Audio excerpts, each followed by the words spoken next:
kung hindi mo matanggap to, stay poor. Kaya hindi ko naintindihan bakit may maraming mahirap. Ang daming kailangan trabaho.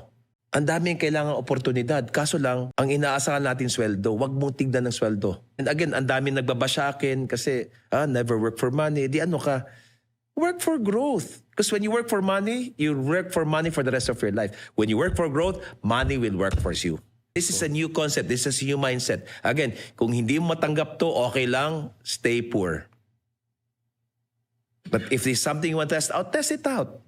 Tomorrow, show up at the work. Hallelujah! Ano pa po, ma'am? Sige po, ma'am. Easy, ma'am. Ma'am, ito, may problema, ma'am. Nasolve ko na po yan. Uy, ibang-iba na ngayon si Juan Tamad, Ayos to, Then if there's opportunity, okay, consider ka.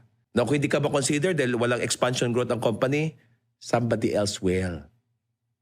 Ask me why. Nakikita niya What you give is what you receive. So kung minimum wage lang ako, kasi minimum wage lang binigay ko,